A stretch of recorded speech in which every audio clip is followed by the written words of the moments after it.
بسم اللہ الرحمن الرحیم۔ السلام علیکم۔ رسول اللہ صلی اللہ علیہ وآلہ وسلم نے فرمایا، جس نے کسی مسلمان کو ایسی جگہ ذلیل کیا جہاں اس کی عزت کی جاتی تھی، اللہ اسے ایسی جگہ ذلیل کرے گا جہاں وہ اللہ کی مدد چاہتا ہوگا۔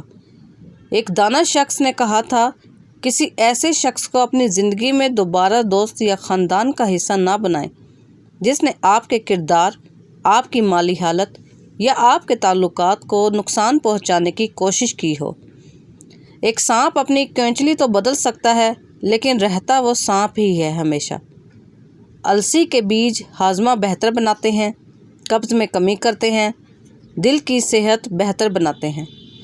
چیا سیڈز وزن کم کرنے، کمزوری دور کرنے اور توانائی بڑھانے میں مددگار ثابت ہوتا ہے۔ کپڑوں کے داغ دھبے دور کرنے کے آزمودہ ٹوٹکے۔ سوتی کپڑے پانی میں سوڈا ملا کر کپڑے بھگو کر رکھ دیں۔ رنگ کے داغ، کپڑوں کو لیمو لگا کر دھوپ میں رکھ دیں۔ خون کے داغ، ٹھنڈے پانی میں کپڑے پر نمک لگا کر داغ صاف کریں۔ اونی ریشمی کپڑوں پر گلیسرین لگا کر پانی میں بھگو کر رکھ دیں۔ چائے کے داغ، گلیسرین لگا کر کچھ دیر چھوڑ دیں، پھر ٹھنڈے پانی سے دھو لیں۔ صبح اٹھتے ہی شہد چاٹ لیں تو پورا دن اچھا گزرے گا اور جسم میں تھکاوٹ بھی نہیں ہوگی۔ ناریل کو دودھ میں شامل کر کے پینے سے کوئی بیماری نہیں ہوتی۔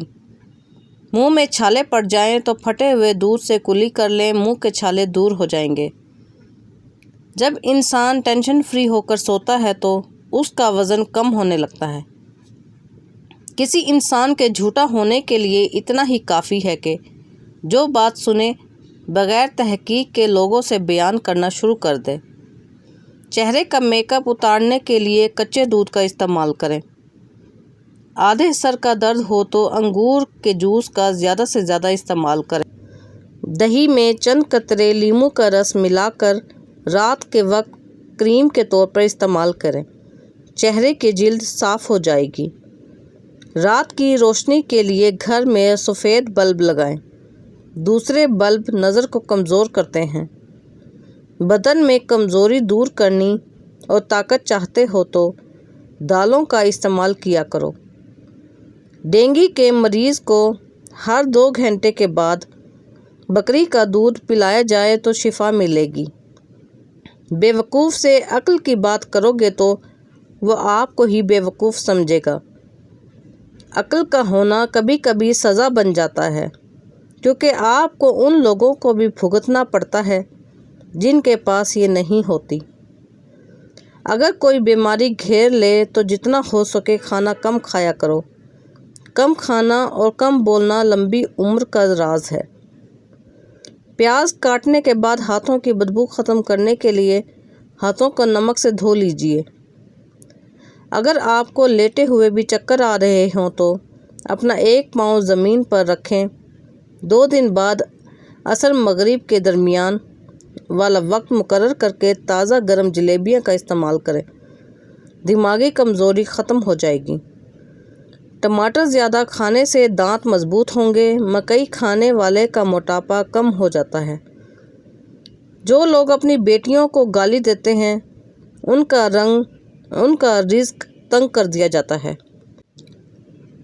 کالا زیرہ دودھ کے ساتھ کھا لینے سے بدن کے زخم جلدی بھر جاتے ہیں۔ مشکل میں صبر سے کام لو کیونکہ اس کا صلہ بہت بڑا ہے۔ کدو کے چھلکے چہرے پر مسل لینے سے چہرے کی چھائیاں دور ہو جاتی ہیں۔ نہانے کے بعد بالوں پر تولیہ لپیٹنے سے بالوں کی قدرتی چمک ختم ہو جاتی ہے۔ روزانہ 50 دفعہ اٹھک بیٹھک کرنے سے 30 دن میں کیا بدلاؤ آتے ہیں۔ ٹانگوں اور کمر کے پٹھے مضبوط ہو جاتے ہیں۔ پیٹ کی چربی کم ہونا شروع ہو جاتی ہے۔ گھٹنوں کا درد آہستہ آہستہ کم ہو جاتا ہے۔ جسم میں خون کی گردش بہتر ہو جاتی ہے۔ جسمانی توانائی اور سٹیمنا بڑھ جاتا ہے۔ ذہنی تناؤ کم ہوتا ہے۔ حضرت علی رضی اللہ تعالیٰ عنہ نے فرمایا، اللہ تمہارے دل سے کسی چیز کا خیال تب تک نہیں نکالتا جب تک تمہارے نصیب میں اس کے ملنے کی گنجائش ہوتی ہے۔ حضرت علی رضی اللہ تعالیٰ عنہ نے فرمایا، یقین رکھو جتنی گہری دعائیں ہوتی ہیں اتنی ہی سنہری تقدیریں ہوتی ہیں۔